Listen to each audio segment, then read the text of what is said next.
Hey, how's it going? It's Brian from Beast Music Shop. I am here with Rob Cook, the owner of the original Bees buildings, and that's such a story. But and we're here at what some have said is the last drum show ever. And is that true? No. So what's going on? What is happening with the drum show right now? A transitioning. We all know it was going to happen sooner or later. I'm 74 now and starting to lose my grip, as you well know. but try to keep going in one direction, and it's time to have some more fun. So basically, what's happening is I'm going to continue with Rebeats, and I've got a 10-year agreement with the people that are going to be running the show next year, giving me the Rebeats booth. And actually, I'll probably be more visible because I've always been putting out fires and everything.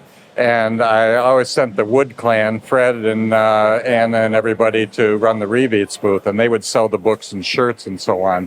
So now I'm going to be doing the Rebeats booth and have more time to work on my publications.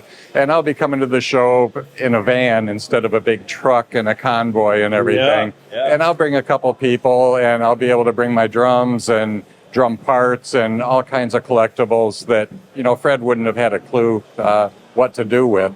So the show is continuing, and the people kind of taking the reins and doing the full production are the Drugan brothers, and they're working their way in now. They're running the consignments this year, and they're shadowing us with security and registration and learning the ropes. I've been updating them almost every week through the year with what I'm doing week by week. So if they need to get the liability insurance figured out, they just go back to my email, the subject line liability, boom, there's the phone numbers and contacts. And Nice. They've already met the manager and the ground superintendent and all that. So it's the goal is a smooth transition. Yeah. We're not making a big announcement, because when you announce a business is being sold, immediately it starts disrupting things. Yeah. If you're in retail, you sell a retail store and you announce, hey, new owners, all of a sudden all the vendors are panicked and they want new contracts and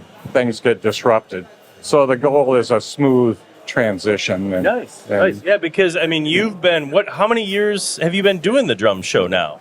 This is the 33rd show, so there's 34 years. It was 2020 was the only year we didn't have one, and I've been coming since it's been Kane County here, but you did it for a few years before coming to Kane County, and then you skipped build. This building wasn't even built for a long time when you came to the show. So. Yeah. The very first show was actually I was alerted to by Bunny Carlos, and it was in Rockford, right near where Bunny lives, or Loves Park, and it was in like a Holiday Inn. It was a swap meet with about 10 or 12 people, exhibitors, but more collectors. They just brought boxes of parts and swap.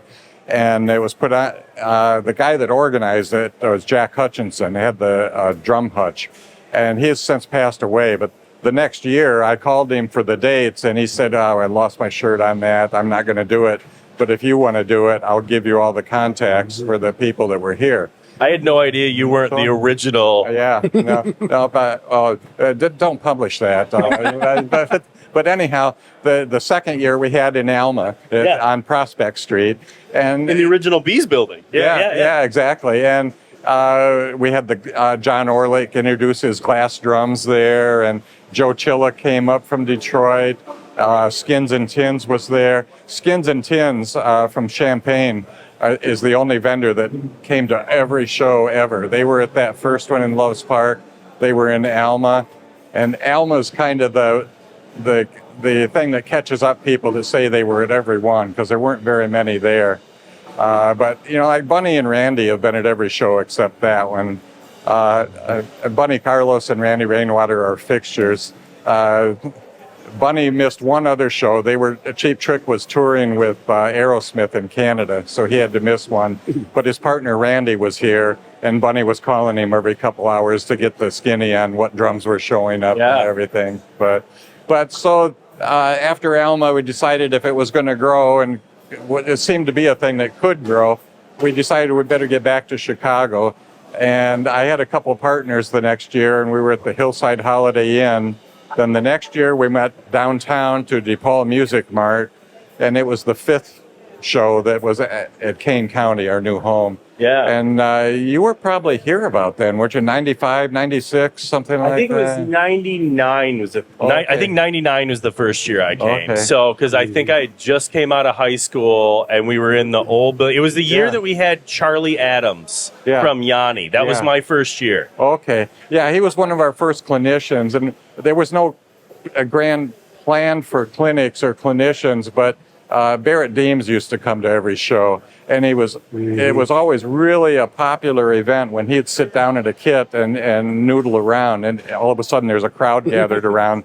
And the last year that he came, he was in such bad shape. He looked so frail, and he was wheeling an oxygen tank and everything, tubes up his nose. And somebody said, "Is he going to play?" And I went over and said, "Barrett, people are asking, and just so I know what to tell them, you don't want to play." "Well, yeah, that's the only way they'll leave me alone. God damn it!" Blah, blah, blah. So set me up a drum set, and so we set him up a drum set, and you would have never guessed he wasn't 40 years younger. The stuff he was doing on the hi-hat. Wow. But anyhow, he died the next year. And kind of as a he died, and as a tribute to Barrett, that's when we started having clinics. And I think Charlie was the first year we really had anybody other than Barrett in. That was the year I made Bill Ludwig move his car all the way to the back of the lot. Such abuse. The Chief was a fixture at the shows. People call him the Chief. That's one of his nicknames. So once he became a fixture and was coming every year and loving it because everybody wanted an autograph and everything, we started playing Hail to the Chief every time he entered the building. Yeah. So we always had people watching out to let us know when he was approaching and when he had parked or making him move before he came in. I didn't know what he looked like, and he parked right up front, and I told him he couldn't park there, and he went and parked. Yep. He never spoke about that, but no, he came up and I just always remember he was coming from the back of the lot wearing a nice suit, and you go, "Bill, why did you park back there?" And he goes, "This man made me." And then you looked at me and he goes, "Don't yell at him. He's doing his job." And that was I felt really, really stupid. He was a very generous man and compassionate. He came up to me and at one of the shows when my son was doing the concessions, and Will was about this tall, and he came up and said, "I want to compliment you on your son. He made me pay full price." And I said, "Well, just before that, he came over to me and said, 'Mr. Ludwig's buying a hot dog.'" And I said, "Well, yeah, so?" And he said, "Well, what do I do?" And I said, "Well, make him pay." And he went, "Okay." And then Bill came over to congratulate me on him. He made me pay like anybody else. Now there's a man that knows what's going on. Yeah, that was in the back building in the original Fair Bar building. Then it moved to the front, nicer building at that point. Yeah, and we had a bunch of clinicians through the years. Oh yeah, Hannah Ford and Carmina Peace and Hannah when she was a teenager, well before the Prince gig, and I mean, boy, it was her first appearance. And actually, she wrote to me one year, and I had no idea who she was, and she said she wanted to play at the drum show. And I wrote back and said, "Well, good to hear from you, but it's not that kind of show. We have a few featured, sponsored clinicians, but it's not the kind of show where you just play." The next year, she wrote again and said she had some sponsorships. She was being sponsored by Gretsch and Zildjian. Did she do the Louis Belson thing? Is that my memory? She did something with that, or I know Greg had ties, but I thought she did something with that in Chicago too. But maybe I'm crossing wires here. Yeah, I don't remember that. Okay. But because of her tenacity, she kept reaching out and saying, "I want to come." And the second year, I said, and she had been part of the Fabulous Leopards, a group of grade schoolers in Kentucky who did a percussion program. Is she from Kentucky or is she from I think she was living down there, but she had moved to Chicago about when she was 13 or something. Okay. So I admired her tenacity, and nobody had ever heard of her, but I gave her a clinic slot. And when I introduced her, I said, "This next young lady," and I explained how I came to meet her and stuff. And I said, "She's going to be doing a clinic, and I predict that she's going to be on magazine covers, and she's going to be a recognizable name in very short number of years. And the rest is kind of history. And I took a lot of shit from that. We put up YouTube clinic highlights, and the comments were What you get on YouTube. Yeah, exactly. Yeah. Insulting and rude and arrogant. And I had to go to YouTube almost every day and delete comments that were offensive. But man, I can't say enough about her. She studied for years with Paul Werdico and had a stellar career being in working with Prince and. It was incredible to see her like on SNL play a Prince like, oh man. Yeah. So cool. Yeah. We had who else? We had Steve Smith in there. We had Dom Famularo came for the second or third time just last year, and he's since passed away, unfortunately. But they've all gone through the Chicago Drum Show Todd doors. Zuckerman. Yep. I was trying to think of all the people I can remember through the years. Yeah. And it's just always been Carmine. such Carmine. Yeah. I remember having pizza with Carmine. Yeah. That was fun.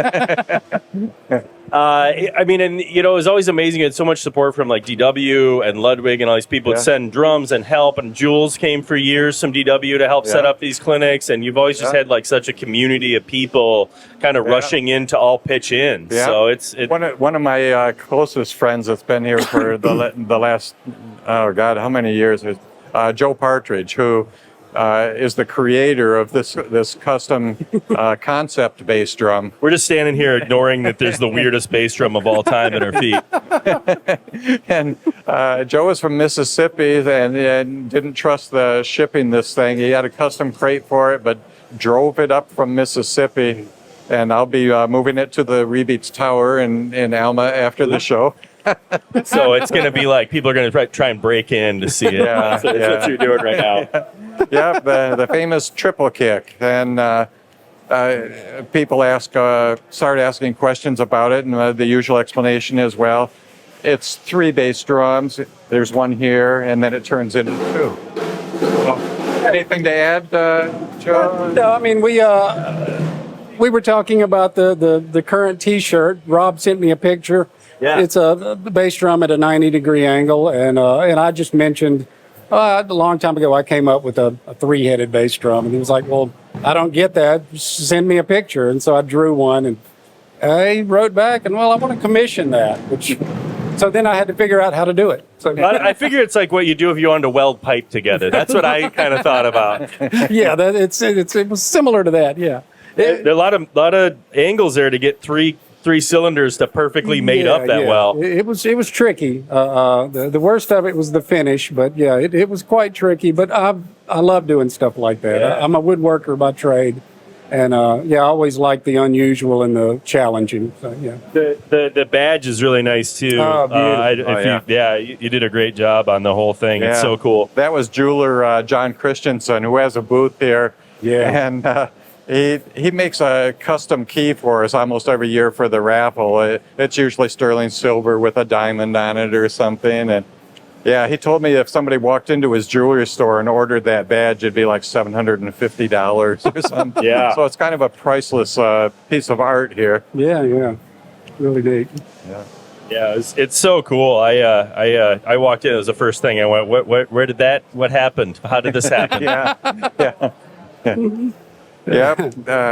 Well, this is, I think I think this is like you went full Howard Hughes on us with the drum show, and this is like this is your crazy thing. Like we gotta get this thing over to somebody else. He's making bass drums with 3 heads now. Yep. Exactly. That's Yep. it. So yeah, you've been in. How long has it been in this building? Like 10 years or more? Something. Boy, I don't remember. I'd have to get the calendar out. I remember being here for the 20th and 25th. Those were pretty big deals.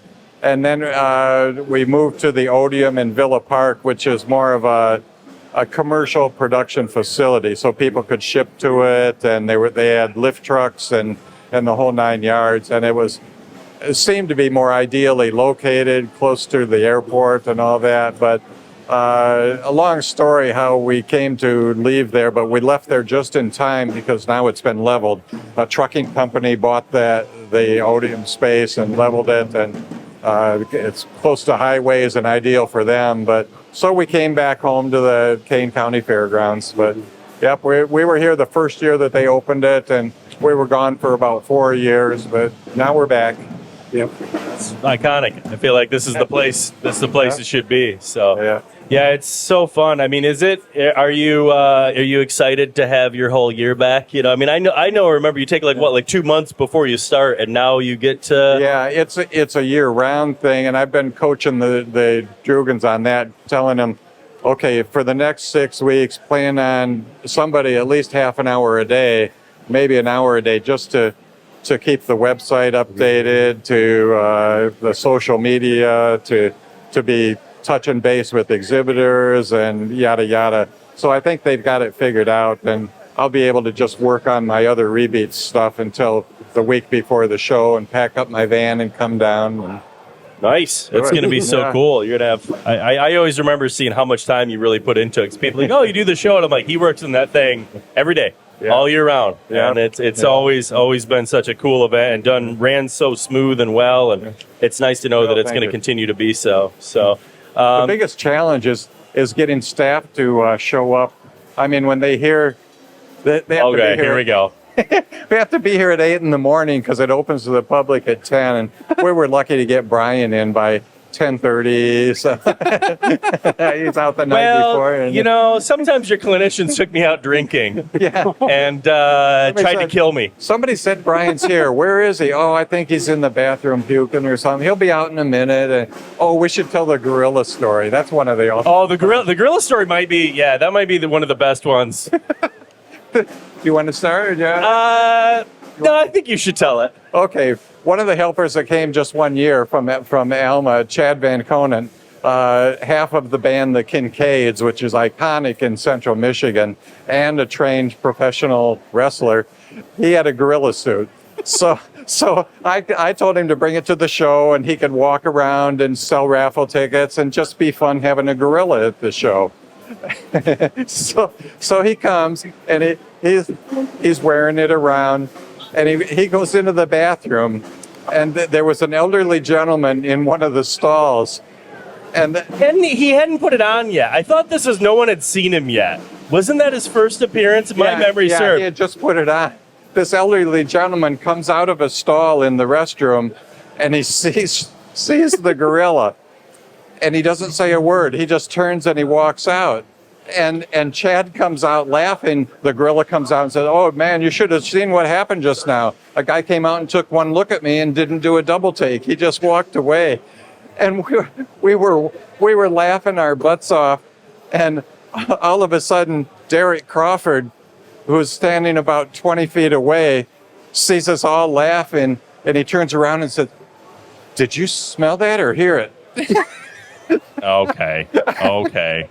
He thought we were laughing at him. Oh, okay. I just remember that guy. I always thought he went in the bathroom, saw the gorilla, and just turned around and left. But I don't. That might have been it. I don't remember. We had a gorilla. He drew the raffle tickets. There's so many weird things that happen here through the Yeah. years. Maybe this can be edited so you can tell it either way. And We'll see. Is there anything here you've seen so far that you're excited about, or you're just happy it's open and everybody's doing good? There's a kind of a group that I'm intrigued by because I'm in the middle of writing a cymbal book. It's going to be the Rebeats cymbal book and profile all the cymbal companies that are still in existence and cymbal smiths, which at this count is about 130 that are out there. And to straighten out the whole Zildjian narrative and trace the genealogy of cymbal making and working with bronze. And so last year, in preparation for that, I invited 8 of these major cymbal smiths from all over the world. There were a couple from England, one from Sao Paulo, Brazil, that did his training in Turkey, and we had them each speak over on the clinic stage. Well, all 8 of them came back this year, and they all bought booths, and we have about 4 or 5 more. Yeah. So there's like 13 custom cymbal guys here, including Paul Francis, who worked with Zildjian for many years and now has his own company.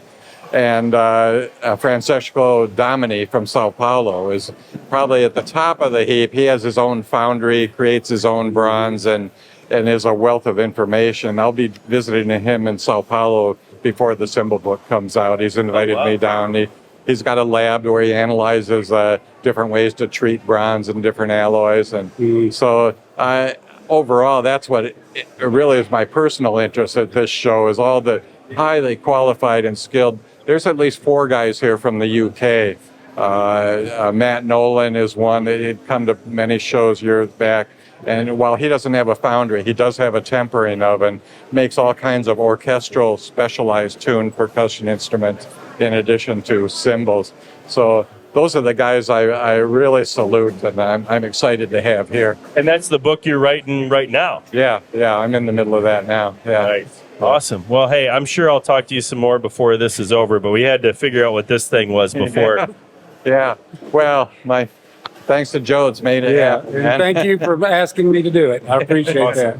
Well, hey, thanks, guys. Appreciate you talking to me. Yeah, Thank you. Fine. Thank you. Hi, Rob. Just want to thank you for all you've done for the show. And we remember you and I, especially how it started out in the other building and all the fun. And I still am the only one that stayed all night in the building. You remember that? I won that. Thanks a lot for it. It's so neat that it grew into the clinics and all the famous drummers coming in here, and then the community and the brotherhood and stuff of drummers and stuff. You've done a great job, man. I love you, brother. Rob, thank you so much for having me. My 3rd year. I remember emailing you in the beginning and tried to describe my work to you, which I'm sure sounded pretty weird at the time, but thank you so much. I greatly appreciate all your hard work and letting me become involved in the family here, man. Thank you.